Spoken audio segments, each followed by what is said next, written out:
ഒരു രാഷ്ട്രീയ പാർട്ടിയുടെ കൂടെ നമ്മൾ തുടരണമെങ്കിൽ കൃത്യമായ അക്കോമഡേഷൻ ഉണ്ടാവണം. ഇത് ഞാൻ വളരെ ഓപ്പണായിട്ട് പറയുന്നതാണ്. അതായത് അത് സാമ്പത്തികമായിട്ടാണെങ്കിലും അക്കോമഡേഷൻ, കാരണം നമുക്ക് ജീവിക്കണം. ഞാൻ ആ രീതിയിൽ ജീവിച്ചു വന്ന ഒരാളാണ്. അപ്പോൾ എൻ്റെ ലൈഫ് കൊണ്ടിട്ടിട്ട് ഞാൻ കോൺഗ്രസ് എന്ന് പറയുമ്പോൾ നാഷണലിസ്റ്റ് പാർട്ടിയാണ്, BJP എന്ന് പറഞ്ഞാൽ നാഷണലിസ്റ്റ് പാർട്ടിയാണ്. ഇന്ത്യയിൽ എവിടെ ചെന്നാലും അതിൻ്റെ റെസ്പെക്റ്റും അതിൻ്റെ ഒരു വാല്യൂ നമുക്കുണ്ടാവും. ഇതിൽ നമുക്കതില്ല.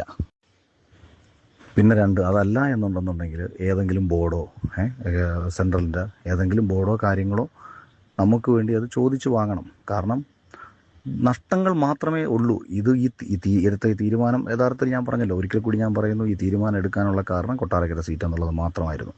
ഒരു രാഷ്ട്രീയ പാർട്ടിയുടെ കൂടെ നമ്മൾ തുടരണമെങ്കിൽ കൃത്യമായ അക്കോമഡേഷൻ ഉണ്ടാവണം. ഇത് ഞാൻ വളരെ ഓപ്പണായിട്ട് പറയുന്നതാണ്. അതായത് അത് സാമ്പത്തികമായിട്ടാണെങ്കിലും അക്കോമഡേഷൻ, കാരണം നമുക്ക് ജീവിക്കണം. ഞാൻ ആ രീതിയിൽ ജീവിച്ചു വന്ന ഒരാളാണ്. അപ്പോൾ എൻ്റെ ലൈഫ് കൊണ്ടിട്ടിട്ട് ഞാൻ കോൺഗ്രസ് എന്ന് പറയുമ്പോൾ നാഷണലിസ്റ്റ് പാർട്ടിയാണ്, BJP എന്ന് പറഞ്ഞാൽ നാഷണലിസ്റ്റ് പാർട്ടിയാണ്. ഇന്ത്യയിൽ എവിടെ ചെന്നാലും അതിൻ്റെ റെസ്പെക്റ്റും അതിൻ്റെ ഒരു വാല്യൂ നമുക്കുണ്ടാവും. ഇതിൽ നമുക്കതില്ല.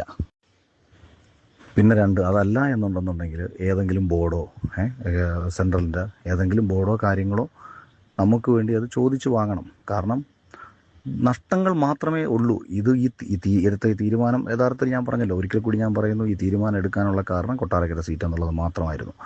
ഒരു രാഷ്ട്രീയ പാർട്ടിയുടെ കൂടെ നമ്മൾ തുടരണമെങ്കിൽ കൃത്യമായ അക്കോമഡേഷൻ ഉണ്ടാവണം. ഇത് ഞാൻ വളരെ ഓപ്പണായിട്ട് പറയുന്നതാണ്. അതായത് അത് സാമ്പത്തികമായിട്ടാണെങ്കിലും അക്കോമഡേഷൻ, കാരണം നമുക്ക് ജീവിക്കണം.